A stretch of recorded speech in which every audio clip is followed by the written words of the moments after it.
everyone. Welcome to today's webinar on strategic real estate, talking about lease negotiations and renewals during this COVID-19 pandemic and beyond.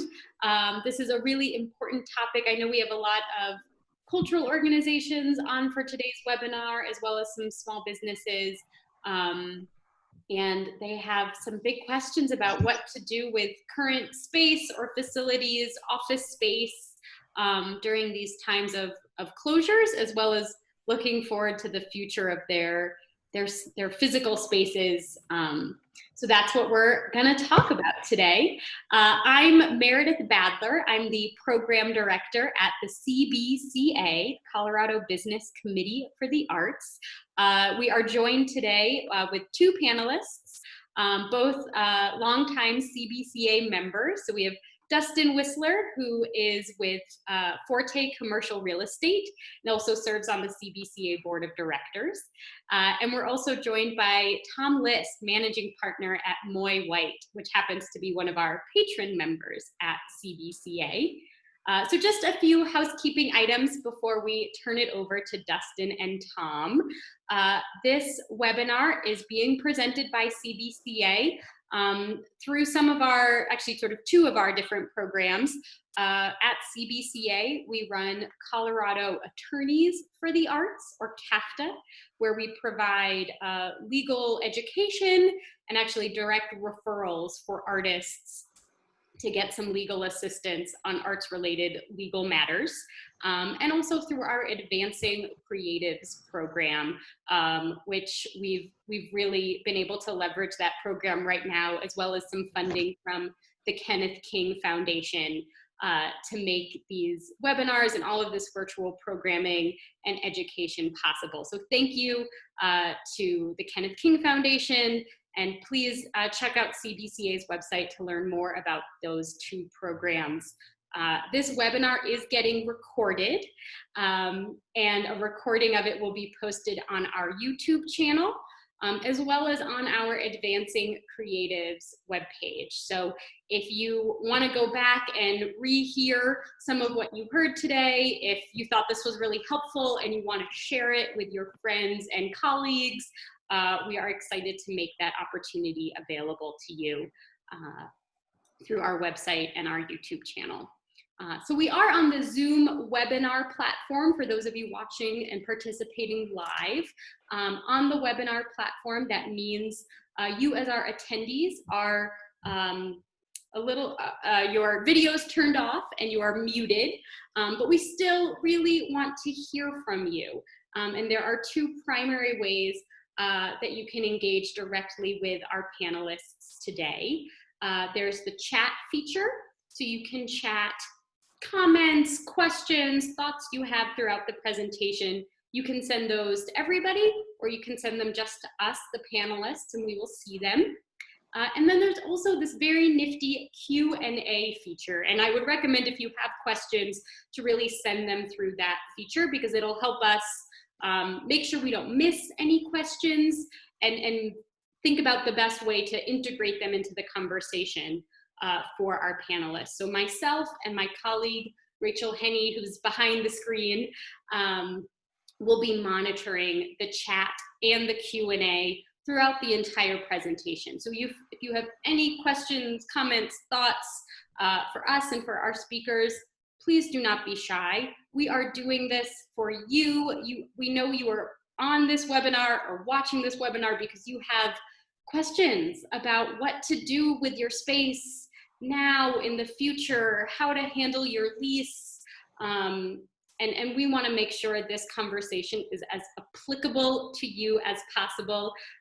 We really have two fantastic experts with us today, with Dustin and Tom, and you will see they have a very wonderful, friendly style, and we want to invite you into that conversation. So please use the chat, use the Q&A to share your questions and thoughts. So with that, it is my pleasure to turn the presentation over to Dustin and Tom here. I'll let you guys do a little bit more of an introduction to get us started. And I'll turn my camera off for now so we can just focus on you guys. All right, so I'm Dustin Whistler. I've been involved at CBCA for about 9 years, and Forte Commercial Real Estate is a tenant practice primarily, although we say tenant and sector practice because when it's strategic for a community that we serve, or a sector that we serve, we do represent the landlord occasionally. But we spend the lion's share of our time negotiating on behalf of tenants. And since early on in my career, I've been sending tenants to Tom for excellent real estate representation, and never fails to crush it for all of our clients. So I'll leave it to Tom to introduce himself. Thanks, Dustin. Really appreciate it. Our relationship goes back probably to the beginning of Dustin's career. Unfortunately, I'm a little bit older than Dustin, but my name is Tom List. I work at Moye White. I'm actually the managing partner at Moye White. We have about 60 lawyers, one office in Denver, Colorado. I am part of our real estate group, and my legal practice focuses mostly on leasing. I probably do 275 lease transactions a year for the last 20 years. Majority on the landlord side, but I do have quite a bit of history on the tenant side as well. I can almost honestly say there isn't one leasing issue that I haven't seen until about March 13th. And that kind of has changed everything as it relates to landlord and tenant. But thank you all for attending, and look forward to the webinar. Dustin, I'm going to turn it back to you. Okay, so I thought I'd start by just talking about sort of setting the stage, and what if you could advance the slide. There are a few ingredients that kind of cross over all of what we'll talk about, and the number one thing is that you start early, and depending on the transaction you contemplate, it's 12 to 18 months, and that might be just in. A lot of that might be in the planning stages or in the budgeting stages, but starting that early enables you to more confidently go after whatever it is you're trying to achieve. And so part of that 12 to 18 months, probably as a beginning point, is just or maybe not the beginning point, but early on, is to bring your board along. And what that means is that one of the conversations we tend to have at the very beginning with our nonprofit clients, our community practices, nearly half of our practice these days, and a lot of times what we talk about first is, how are you making this decision in your organization, and talk about governance. And governance, right, is what are the brackets around what you can do. You're not supposed to embezzle money, or you don't want anybody killed on the premises, or those sort of things. But governance is about brackets and what you can and cannot do. And so what you're looking for is, from your board, is to give you room to negotiate. And a lot of times with us is that we help provide the market data. And yes? Oh, I thought I heard someone pop in. So a lot of times we provide the market data and the sort of guidance about what the market is saying for what rents are, how long it will take. Sometimes that is in a memo that you can share with your board, or occasionally will attend a board meeting to kind of walk through whatever questions. That's typically not necessary, but we've done that a fair amount. But to go to them early on in the process and ask them for their approval for you to pursue whatever it is you're pursuing, and setting the brackets, so to speak, for that. And then the second item is, and maybe this is more item number 2, but build your team. And what we have if you go to the next slide on your team, is typically that ends up being starts with a broker, because they're going to be the ones that are guiding you. A lot of times my role is to build the team, to help guide the board, and then to just kind of walk through what this looks like. And then the list, and Tom may have additional, he was pretty expansive about the list of participants on the team, but lender and bank. So, this is what we're contemplating, especially if you're trying to buy a building. What does the bank say you can do? Your accountants, so that they understand the books and what they understand your books and what you're capable of. Your insurance agent comes into play as you're looking at a lease. You want to run that lease by your insurance agent and make sure that your insurance complies with what's required in the lease. Your project manager, if it's a larger deal, we encourage you to hire a project manager, which will run the construction side of that, and architect. Maybe regardless of the size of deal, you would include an architect so they can help you plan out your space. Dustin, I'm gonna interject here if you don't mind. I'm gonna back up just a little bit, and the first slide indicated starting early, 12 to 18 months, and I guess what we're presuming is that either you're in existing space right now, and you need to either renew your lease for your existing space, or you're perhaps looking to move, and your term expires in 12 to 18 months. I think we also probably need to discuss those of you who are in the audience that may be starting from scratch. You may not be occupying a space right now, and you may be looking to find an office, find a location to house your business. And in some of those situations, while ideally it's 12 to 18 months out, sometimes that time frame can be shortened quite a bit. Ideally, from Dustin and I's perspective, and I think we agree on this, the longer we have that Dustin has, I don't necessarily need as much time as Dustin, in order to negotiate the best business terms. We think that the longer lead time you have, the better off you are. Yeah.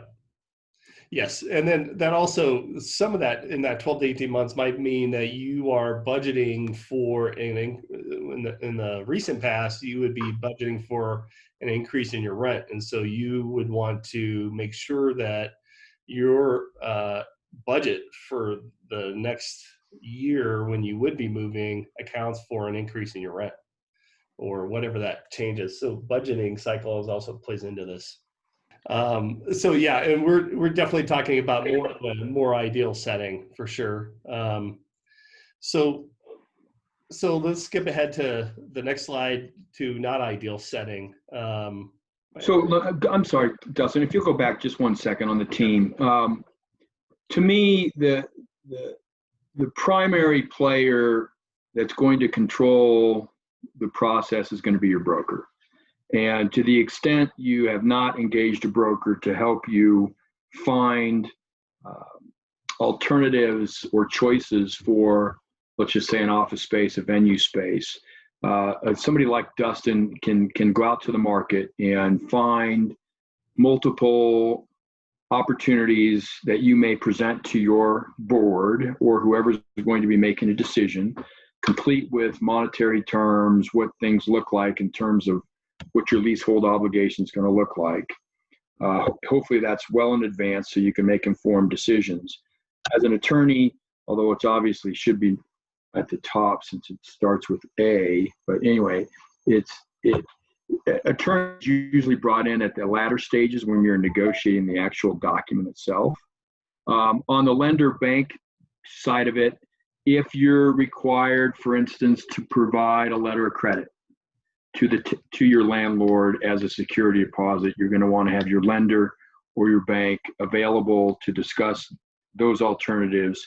If you're going to have to finance a portion of the construction of your space, you may have to have a lender involved. Your accountant obviously should be a key player just to address, which entity should be on the lease. If you need to set up a separate entity for the leasehold interest, how the tax implications of all of this So you're going to want your accountant involved, insurance agent. Every tenant is required to carry certain policies of insurance when they lease space. I always feel like that's an afterthought for a tenant. But when I'm representing a tenant and I get the insurance provisions from the landlord, I will immediately advise my client, please run these by your insurance agent or broker and tell me whether the policies are market, whether they're available, whether you really need them for the type of space you're leasing. And then the project manager and architect will be involved in the build out of your space. And those negotiations as well. What's that? And the negotiations as well. Absolutely. Absolutely. And then on the attorney side, I would also back up one step there too, is that one thing I care about and why I send people to Tom in a lease situation is, or building purchase, whatever that transaction is on the real estate side, is what I care about is that they have a lot of frequency in negotiating leases. And that's going to be very different than your typical corporate attorney who's handling general business issues versus real estate issues. And my experience is that things get done faster, which means you're paying fewer hours and more in line with what's achievable in the market. Tom is able to sort of pursue something to the edge of what is possible versus another attorney that doesn't have that much frequency tends to negotiate about things that we're just not going to achieve. And I would agree. You do not want to use your divorce attorney or estate planning attorney to help you negotiate a lease. It might be upsetting anyway if you did that. Yes. Okay. You ready to move forward? I am. Sorry. Keep going backwards. Oh, perfect. I think we've kind of covered all this. So skip ahead to the next slide.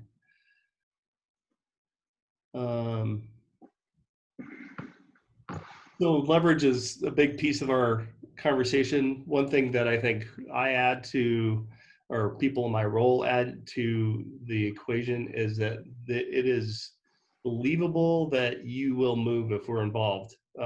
And so if one of your potential scenarios is to renew, and we're in that conversation, our experience is when we've seen a proposal from the landlord and then we begin negotiating after that proposal, we're able to improve it by maybe 25%. And the range is anywhere from 18, it was the lowest, on up to 40 or more percent. And so what it tells you is that landlords will tend to take you more seriously as you're more serious about potentially moving if you don't get your way.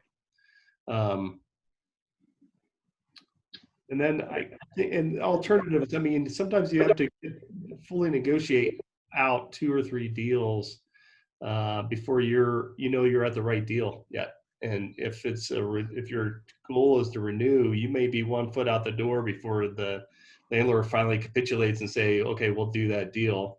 That's probably in a market that we're maybe entering or in a more down market, but landlords are very reluctant to negotiate with their tenants if they're not convinced that they'll leave if they don't do what they want. And I agree with that. From the landlord side, not every tenant, many tenants use the perceived leverage that if I don't get my way, I'm leaving. And leaving your building, I'm going to your competitor down the street, they're giving me a better deal. While that sounds good, unless you actually take those actions, landlords will call your bluff. And the broker community in Denver and in Colorado is pretty small and tight. And to the extent you're out in the market looking at multiple locations, the broker community is going to know that. And they're going to let the landlord know. It's a very significant risk that you're going to lose this tenant if you don't come to the table and have earnest negotiations about a renewal, expansion, whatever it is that needs to happen at the current space, versus having that tenant walk out of that building and go to a competitor down the street. And if you articulate that, I think that's helpful as well, just to say, hey, look, I'm looking at these 3 buildings, and maybe only sharing the most beneficial items with them, but definitely being clear that you'll move. And one last thing before we sort of end this begin early thing is I also think there's a lot of value to hire folks that have similar values, like Moye White, for instance, is a B Corp, and they invest in our community in a pretty significant way and are involved. We give across all of our transactions. We're serious about the nonprofit community, and so people that know how your process works with your board. We're on boards. Tom's organization, across their organization, are on a ton of boards. So we all understand what you're going through, and I think you look for that as you are selecting your team. Well, and we also recognize that real estate and leasing is not your core business. And again, that's why we're emphasizing in this webinar the importance of the team. And if you bring in experienced folks at the outset that can help in an area that you may or may not have a lot of expertise, it's only going to make it easier. It's going to make it easier to present to your board. It's going to make it easier for that board to make a decision. And in the long run, it's going to turn out to be one of the most important decisions you make, because usually a rent expense is one of the biggest line items in any company. And if you're not satisfied with where you end up there, then you're going to have a tough time throughout the 5-year term, 10-year term. You may have some experience by your board. There's a lot of attorneys on boards. There's some brokers on boards, making sure that that they play the right role specific to the transaction you're contemplating. But they may be really valuable advice. All right, I think we'll move on from that. So Tom and I thought that it'd be valuable to talk through our current situation and what items are coming up. And Tom, you want to take this first bullet around tenant, landlord, lender? Sure. What that, like if you're trying to get rent vacation or get out since about March 13th, it seems to be the biggest topic that I've dealt with. I think I've done 67 lease amendments that have dealt with the impact of the COVID pandemic on, mostly tenants. But while it's easy to understand the impact that the pandemic has had on a tenant, particularly those involved in the arts whose locations have been shut down. You're not even able to open. You certainly can't have patrons. Retail establishments, restaurants, bars, entertainment venues. Everybody understands the impact the pandemic has had on a tenant.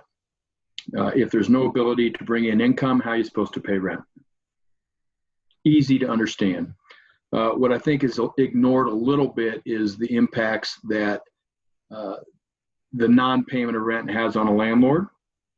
Most landlords own their building that you're leasing, and they've got a loan on it, and they rely on that rental income to pay the loan. And what I've seen over the course of the last 83 days is, landlords and tenants are in a lot of dialogue about what can be done to help and understand what's happening to tenants, but then the lender comes into play. And what I've seen so far is that the lenders, first of all, the loan documents typically say the lender has to approve any sort of abatement or deferment or modification of a lease, particularly if it's a lease over a certain number of square feet. And what I've seen is that the lenders are very slow to come to the game. They have not been given any sort of federal relief. And while tenants have been given the opportunity to get some federal relief through the PPP loan process, and that can be a topic of an entire different webinar, those benefits haven't extended to landlords or lenders. And it creates quite a dilemma. So while you've got a landlord who's sympathetic to a tenant who can't access the space they're supposed to be paying rent on. They can't earn any revenue from the space that they can't access. It doesn't mean that the landlord still doesn't have to pay its lender. And unless all three parties are in agreement, it makes the negotiations rather challenging. I've seen a little bit of a shift with lenders, particularly during the month of May. In April, there was no movement at all from lenders at all. What I've seen thus far is most landlords are offering tenants a rent vacation, meaning you do not have to pay rent. I've seen it for the months of March, April, May. I've seen it extend through June, July, and August. Haven't really seen it extend any further than that. So you've got two concepts. You've got a deferral and you've got an abatement. An abatement means landlord says you don't ever have to pay, let's just say 3 months of rent, April, May, and June. Those are pretty rare. What I've seen is some landlords will offer a 3-month abatement if you extend your term at the end of the term, those 3 months at a higher rate. So in other words, they forego the rent April, May, and June, and then they extend the lease at the end of 2023 at the rate in effect at the end of 2023. So in theory, they're actually making a little bit more money. A lot of tenants have taken that. The other alternative is what we call deferment, meaning you don't pay April, May, June.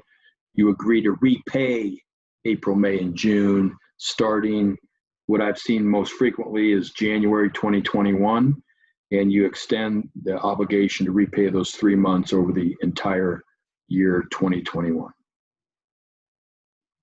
Hey Tom, this is Meredith. We have a question in the Q&A sort of exactly on this topic, and I just want to make sure we're sort of addressing how they phrased it.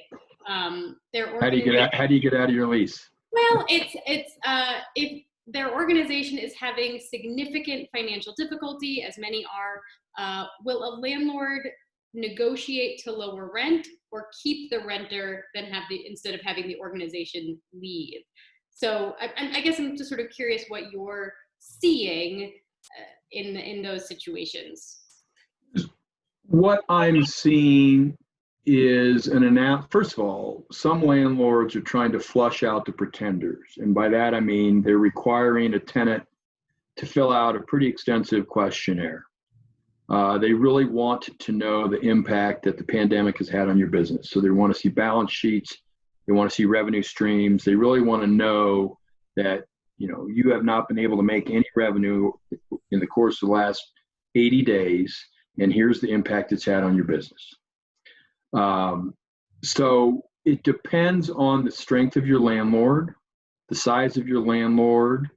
Large institutional landlords are dealing with it in a similar fashion. The one-off, the smaller landlords I've seen have become a little bit more amenable to changing. What I haven't seen, if the question is, can you reduce my rate? Sometimes I've seen landlords say you don't have to pay base rent, but you have to pay operating expenses for the space. That seems fair because again, the landlord still has to pay its insurance, still has to pay its taxes, still has to pay, for the utilities. That doesn't go away because you're not occupying the space because of a stay-at-home order from the governor. So I've seen an analysis by landlords. They'll look at the strength of the tenant, the longevity that the tenant's been in the space, whether they think that tenant can recover and thrive. And if they think that the tenant is such that they can recover and thrive, they're more likely to negotiate. If they think that the pandemic is going to, unfortunately, kill the business, kill the location, they're less likely to negotiate. And they're going to maintain their ability to go after the liquidated damages. Yeah, it hasn't gotten to that yet, right, Dustin, but as I'm sure everybody's aware, if you've got 3 years left on your lease and you stop paying rent and you move out, you're still obligated to pay the remaining 3 months of your rental payments. Whether landlords will pursue those damages, it's certainly not high-profile PR move today. The courts are sympathetic, I guess is the right word, to the situation, and they are delaying the ability of landlords to use the court system to collect past due rent and to evict people who don't pay past due rent, both in the residential and the commercial setting. You touched on this a little bit, but I think what if you are looking to just get out of your lease altogether? I know we have at least one person in the audience right now who is in that situation. They sent a question through the chat about extricating themselves from the lease. Curious what advice or insights you have on that type of situation. It's going to depend. How about that for a lawyerly response? But it's true. It's going to depend on the amount of the financial obligation remaining. So if you're a rather large tenant and you've got 4 years left on your lease term, landlords are going to be reticent to simply say, see you later, let's just walk away. If you've got less than a year left on your lease, you haven't been able to conduct business, you can't earn any revenue whatsoever, there might be an opportunity to negotiate a lease termination agreement. I have not seen any lease termination agreement that has been negotiated that doesn't require some consideration. So what is the consideration? Landlords are in the business of leasing space. They're in the business of receiving rent, and they're, all to gain a profit. And if their building is empty and they can't collect rent and they can't pay their lender, they're not making any money. So what they typically want to see from a tenant who wants to get out early from a lease, and again, it depends on how early. Landlord is going to make an estimate. It's going to take me 3 months to find a new tenant. So you pay me 3 months of rent today, and I'll let you off for the last 2 years on your lease term. That may or may not be plausible or feasible. I don't know. The other thing you should consider in this situation, if you have a security deposit on file, use that as leverage to say, I'll give up my rights to the security deposit, landlord. That covers 1 month, 2 months while you try to relet the space and let me out. And then the other path, depending on your situation, is to go to the market to sublease the space. Absolutely. And that's going to depend on how recently you've signed the lease. Was your rent and your lease well negotiated? One risk you have is if you didn't negotiate well and you're in the at or above market, it's going to cause more pain to extract yourself from it from a sublease perspective. And it's time consuming. And that 3 months of landlords saying they're willing to, that may be where you, but it's probably more like 6 months of market time. Well, and what I've seen with regard to the PPP loans and the rent deferment or rent abatement, most businesses, to the extent they're eligible, have received a PPP loan. And you have 8 weeks to utilize the proceeds of that loan. 75% of it will be forgiven if you use it on rent. So there really doesn't make sense to negotiate an abatement or deferral of rent when you've got a PPP proceeds used to pay. So that's usually what I've seen is April and May, June, depending on when the loan proceeds came in. And then if you negotiate a deferment or an abatement for the next 2 or 3 months, theoretically that could give you 4 months, maybe 5 months to try to find a subtenant or an assignee if you really want to get out of the lease. But even if you do find a subtenant or an assignee, that doesn't necessarily always result in no further liability. As a matter of fact, it's rare for a landlord to relieve you of liability, even if you were to find a subtenant or an assignee for your lease. Would you agree, Dustin? Yeah, so if your subtenant doesn't perform, then you're on the hook again. Yes. And have fees out of pocket as well. And The other thing I'll bring up, and this is not necessarily palatable, but when I'm representing a tenant, I typically want, if it's a big organization or if it's a tenant who's got multiple locations, the name of the tenant entity, you got to see who's on the hook.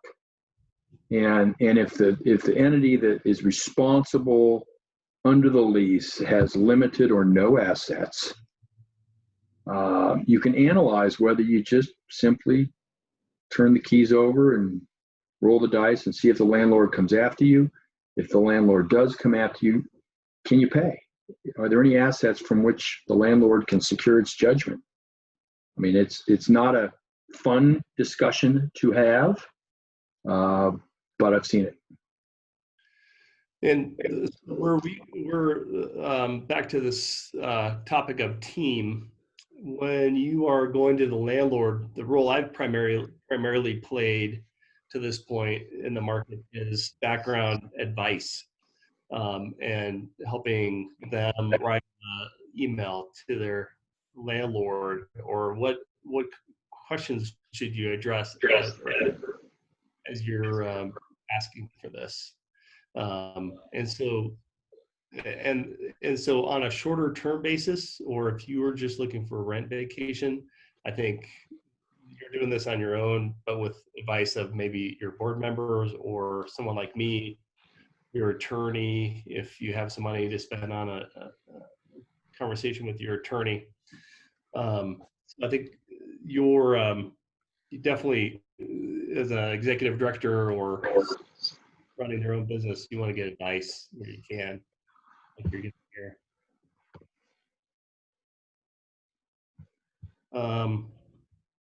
Should we skip ahead, or are there any other questions on this topic?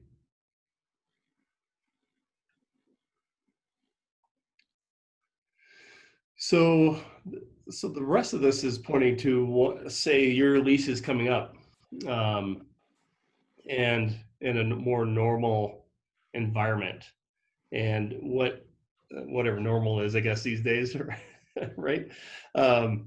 So the across any negotiations, time is I think we've beat on this, but you want to make sure you have enough time, and that is so you maintain leverage. And so part of your leverage is your preparation with your board, that you understand the market, that you built your team, you're ready and you have the right advice, and you're prepared to go either negotiate renewal and have alternatives to your negotiated outcome of your renewal. And it also enables you, so not just rent, but going forward, the market's going to tilt into a more balanced posture, right? For the last 4 or 5 years, it's really been a landlord's market, and we may have some ideas about terms, but unless they're pretty critical to the deal and the space hasn't set on the market for very long, your ability to get concessions is somewhat limited. And so that's changing with this. I don't anticipate wholesale reduction in rent like we saw in 2001, or significantly exaggerated recovery like in 2008. But it is going to take a hit on vacancy rates, particularly like the upper end of downtown has a lot of oil and gas. That's going to get soft. Obviously, retail and restaurant space is really going to be hit by vacancy and rent reductions in the market. But what you are going to be able to do, even as an office user, is go get better deals put together. You're going to get a more full tenant improvement package. You have the opportunity to get some rent, or you can negotiate more creative terms for termination. For instance, if you find out that you've significantly shrunk or expanded at the end of year 3, is there a way to a termination fee and get out of that lease? Tom, you want? Yeah, one of the things I've seen, Dustin, and this is kind of, I guess, creative and somewhat awful to even talk about, but I've seen folks negotiate an out the ability to terminate if the pandemic surges again, or if we were to encounter something similar during the term of a lease. You're not stuck in the dilemma that every tenant in our market is facing today. Nobody predicted this. I've searched every one of the leases I've done over the last 10 years and have not found the word pandemic or epidemic in any one of them. And now it's in every single one. So, there's a lot of debate. I'm sure you may have read about it in the news about whether the pandemic qualifies as a force majeure event. A force majeure event, for those of you who don't know what that term means, is an excuse to not perform. So not every lease, most well-drafted leases have a force majeure clause that excuses performance for either the landlord or the tenant for circumstances beyond either one of their control. A good landlord favorable force majeure clause will provide that the tenant is excused from performance except for the payment of rent. Well, those times are changing now, and tenants are now requiring that a force majeure clause, if it's a spurred by an act outside the reasonable control of either landlord or tenant, for instance, an epidemic or a pandemic, it would excuse the performance of the obligation to pay rent. And if it persists for 30 days, tenant would have the right to terminate the lease. The way this may play out, one place where this applies is with your landlord right now. If you were you're negotiating rent vacation, it may play out where you say, while we're negotiating rent vacation now, let's negotiate the rent vacation. If it surges again in October or November, then the same apply. Tom, I think you're maybe turned up louder. I get feedback here and there. But then where it may come in and become more usable is if you're negotiating a new lease. Say your lease is coming up and you're negotiating a new lease, and you communicate, hey, I'm a little worried about COVID and whether there's going to be resurgence in December. So we'd be inclined to hold off on signing this lease until this is passed. So it may be that you could negotiate those terms that Tom is describing into your negotiations now, so that there is a structure for that if it happens again. And it's a much more inviting negotiating environment to go ahead and do that now than it would be in the middle of it or where we are today. Does that make sense, Tom? Yes, it does. I mean, the one thing that everybody recognizes is this is nobody's fault. And everybody is impacted, and everybody's impacted a little bit differently. But right now, the burden is falling on tenants, much more so than landlords. And it's, again, nobody predicted it. Nobody drafted around it. There's been some limited relief from the federal government, but it's limited. And it may or may not be the lifeline that a tenant needs to survive. If it's not the lifeline that a tenant needs to survive, it sounds like one of our listeners might find themselves in that situation, and that's just unfortunate.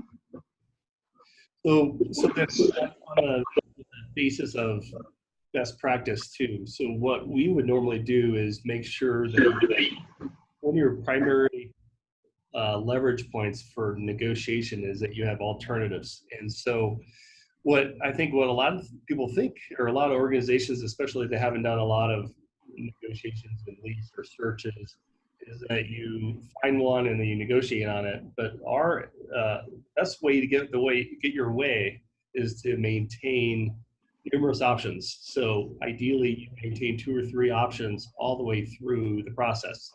And then once you get sort of to what you think are the best terms, then you say, okay, we're ready to move forward with you, landlord, with a lease, but we're holding in our back pocket that if we're not getting the kind of result we want out of our lease negotiations, that we have an alternative.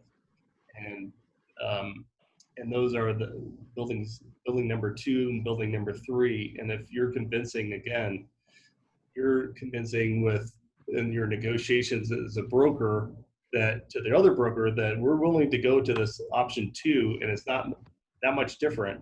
And we've shaped it up to where we're not going to lose a lot of time. We're willing to go do that if we don't get this term. If you can speak clearly about your preparation, your willingness to move along, that's valuable. So I think a lot of people fail to recognize you really need to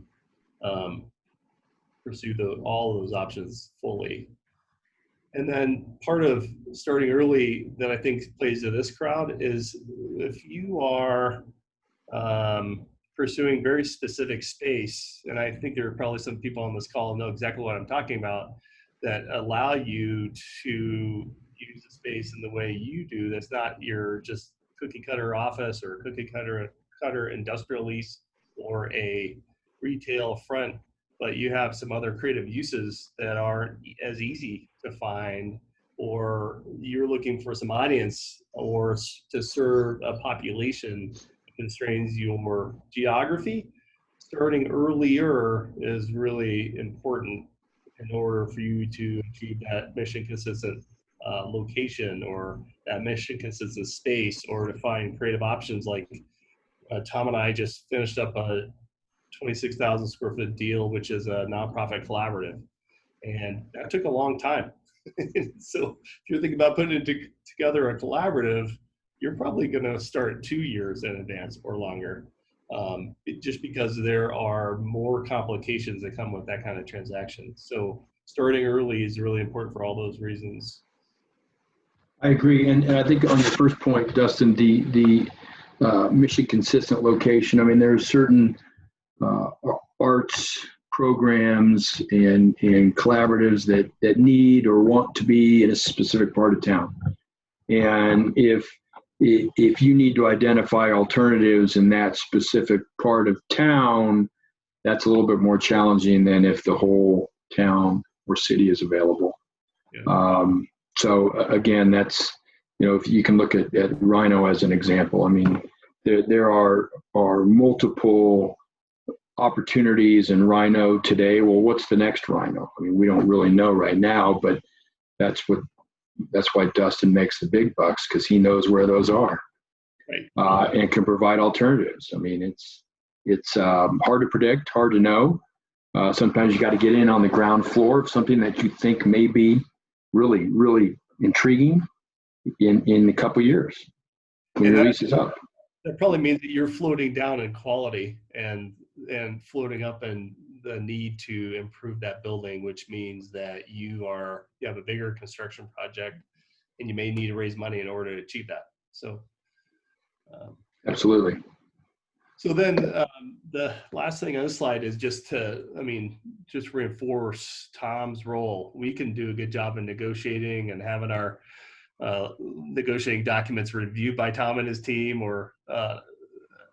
but negotiate as well as we can. But it's really critical that you play that negotiation through fully with the right attorney. And there's a bunch of terms you want to make sure get locked in, and from the letter of intent to the lease. But there's also a bunch of additional negotiation that happens after the deal is struck, as you go from letter of intent to lease negotiation.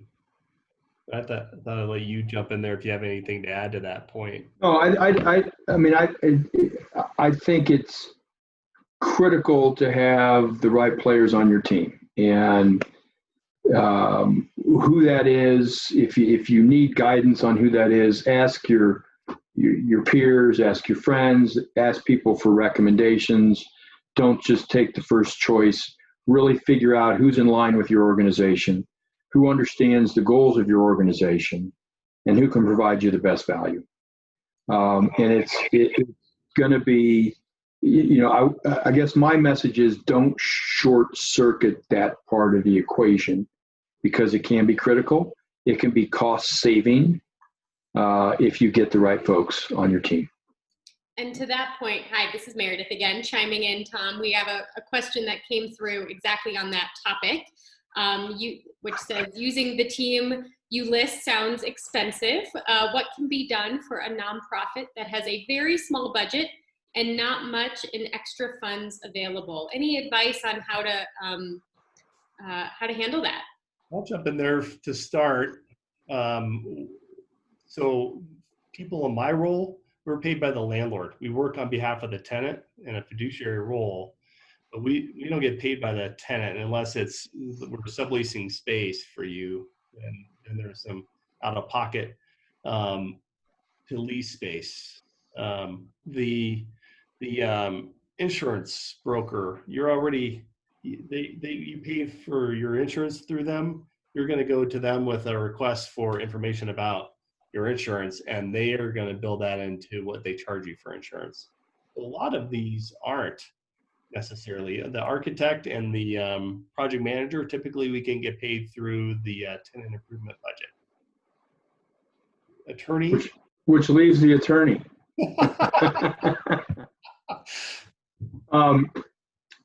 A couple of comments on that question. I think there's a sense that attorneys are expensive. And while that may or may not be true, if you use an attorney who's experienced in these types of negotiations, they're not going to spin their wheels. They're going to get to the finish line a little bit quicker. Our firm, and I've done this with Dustin on multiple occasions, we understand the limited resources. We will work with some of our clients and either do it for a flat fee or cap our fees so that you know with certainty how much it's going to cost you. Because sometimes lease negotiations can drag on and on and on through no fault of our side of the equation. Things can change. The plan may change. The terms may change. But if you're seeking certainty, you can get that. There are some firms, and ours is one of them, we've done things on pro bono basis as well, which means free. Obviously, we're part of our community. We want to support our community. And we have every lawyer in the state of Colorado is obligated to perform pro bono services. So there are opportunities with every firm, every attorney, and I'd ask about it. You can have a combination of, quote, pro bono and fee, so that you're getting some free services and you're paying for a little bit. I mean, it kind of depends on the situation. And Meredith, you might talk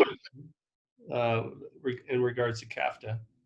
That's right. CBCA operates Colorado Attorneys for the Arts, which is our pro bono legal referral service.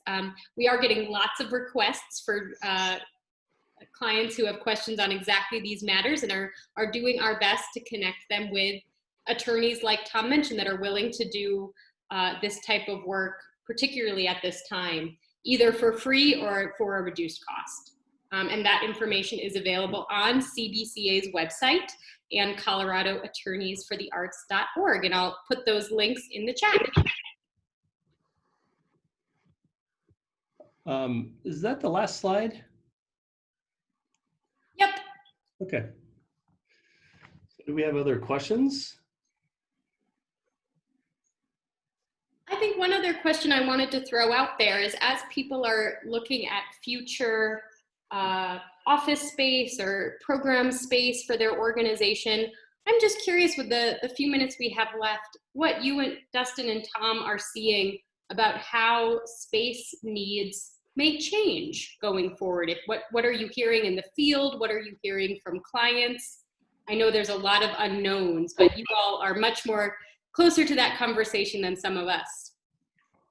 I'm going to take the first stab at this, Dustin, if you don't mind. I think it's the topic du jour. I think everybody wants to say that they've considered it and talked about it, and by it I mean what is space going to look like in the future? Do we need as much space now that everybody in the world can work remotely? in an office setting. We're a prime example of that. Everybody at Moye White's been working from home since March 13th, and yet we're paying rent on 52,000 square feet downtown that's vacant. And do we need that space? And I think you have to have those discussions. I haven't seen anything that is changing that dynamic yet. I think it's premature to really formulate an opinion on where we're going. I think it will factor into discussions, but I'm of the opinion that it's not going to lead to wholesale change. But that's just me today. I can't tell you how many times I've heard that question, Meredith, and it's a legitimate question, but nothing that I've seen to date is signaling a mainstream change. What I've been seeing is that a lot of people are reacting to what they're feeling today. Like I'm working with a consultant that consults the legal industry in Portland, and they did a survey of their 55 employees who said 75% of them don't want to come back to work. Well, is that today? Is that in January after we have, or whenever we have some immunity, population immunity of this? And I think that they backed off a little bit from that after I asked those questions, and then there was constant conversation about how do we occupy? Do we have a more collaborative experience where we're in a lot of workstations and fewer offices? That's been, people have gone to the very edge of that, and a lot of these collaborative environments. I think there's going to be people that go back to some more private offices. I think some people are going to stay with the collaborative field because they can have people work remote and then just opt into space when they need it. And I also think that there's going to be some amount of, especially large organizations, even smaller organizations, that are going to view work from home as a sort of risk mitigation. That we're going to continue to exercise this muscle of working from home so that we're ready next time around. And we're going to continue having some of our team meetings via video conference. One of our committee meetings last week, one of our committee members is outside the metro area and isn't able to be face to face with all of us, and he was appreciating how nice it was. He was on even footing with the rest of the committee for the first time because of this technology. So I agree with Tom a lot that we're going to see this play out, but it's not going to play out right away. I think it's over the next several years that it will play out as leases. Yeah, I think the one fundamental shift that is probably here to stay is while remote working used to be discouraged, I don't think that's going to be the case anymore. I think whether it will be encouraged, I don't know, but it certainly is not going to be discouraged. And we as an organization, I am confident that is a paradigm shift with us. I mean, it used to be that it was somewhat frowned upon if somebody said they were working from home. No longer, not at all. And I think that's here to stay. I really do. Yep. Thank you guys for those insights. I'll stop being the voice behind the screen and reappear. And just thank you all. I know we're all sitting at home listening, so I'll audibly applaud your time and really expertise.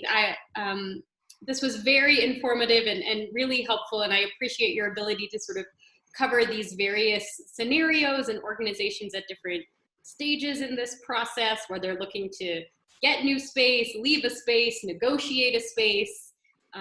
It's a dynamic time, and we thank you for sharing your information with us. Absolutely. Thank you, Meredith. Thank you all. Absolutely. So thank you all for watching.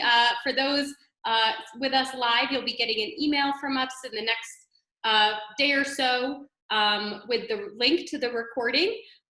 Please share that if you found this information helpful. Share it with your friends and colleagues. This is a challenging time, and we are doing everything we can at CBCA to help artists and cultural organizations and creative businesses. If there are other topics that you'd like for us to touch on, we have wonderful CBCA members that work in so many different industries, and they have all been generous with their time and information lately. So we would love to have the opportunity to provide some more education and information to help you at this time. So please reach out. Have a wonderful rest of your day. Thank you all for joining us. Thank you all.